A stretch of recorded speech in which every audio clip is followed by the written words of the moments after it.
Good afternoon. I'm reading the book of James today. I would love to have you join me. I'm reading out of the Amplified Classic, so it's a little bit longer and lengthy because they add Hebrew and Greek to give it a more clarified meaning.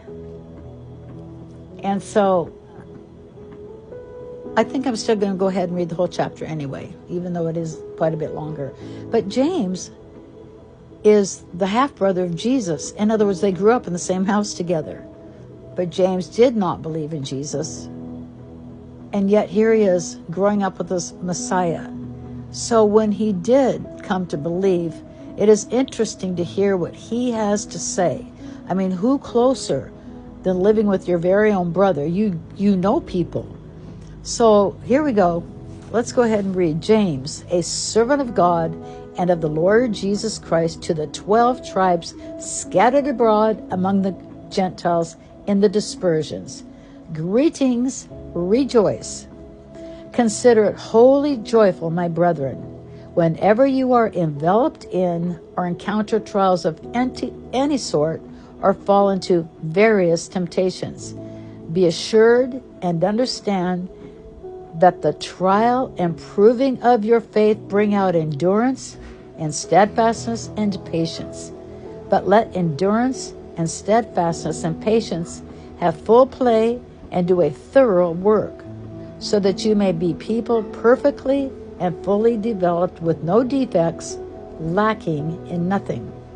If any of you is deficient in wisdom, let him ask of the giving God, who gives to everyone liberally and ungrudgingly, without reproaching or fault-finding, and it will be given him. Only it must be in faith that he asks, with no wavering or hesitating, no doubting, for the one who wavers, hesitates, doubts, is like the billowing surge out at sea that is blown hither and thither and tossed by the wind. For truly, let not such a person imagine that he will receive anything he asks for from the Lord. For being, as he is, a man of two minds, hesitating, dubious, irresolute, he is unstable and unreliable, and uncertain about everything he thinks, feels, decides.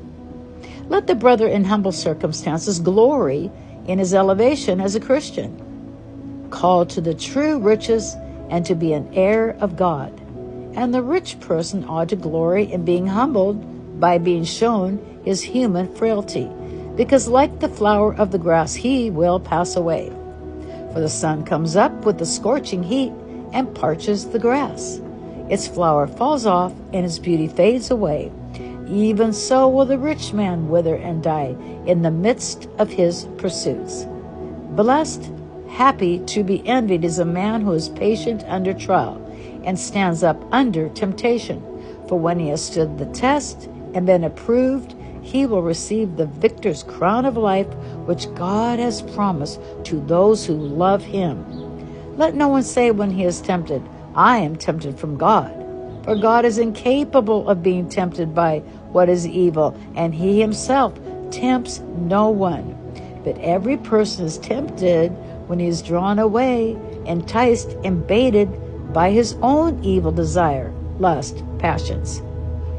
Then the evil desire, when it is conceived, gives birth to sin, and sin, when it is fully matured, brings forth death. Do not be misled, my beloved brethren. Every good gift and every perfect, free, large, full gift is from above. It comes down from the Father of all, that gives light, in the shining of whom there can be no variation, rising or setting, or shadow cast by his turning as in an eclipse.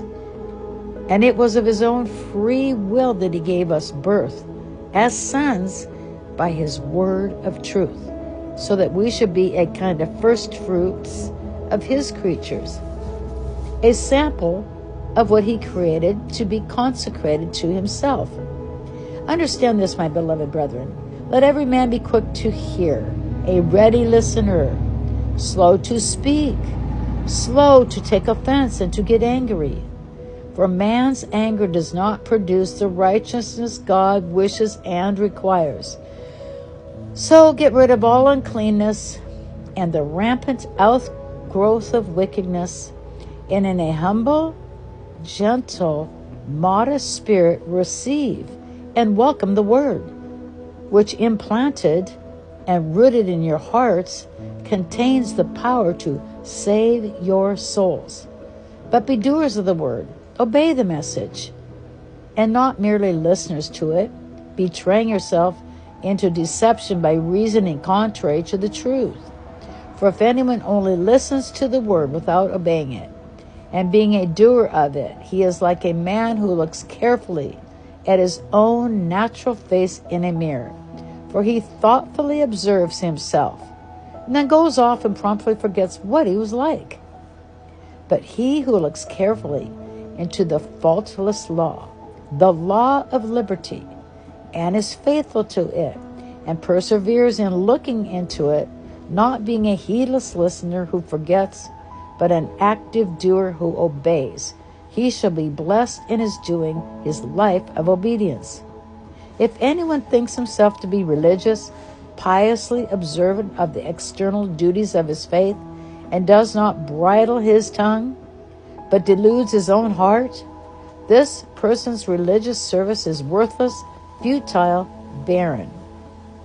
External religious worship, religion as it is expressed in outward acts, that is pure and unblemished in the sight of God the Father, is this: to visit and help and care for the orphans and widows in their affliction and need, and to keep oneself unspotted and uncontaminated from the world.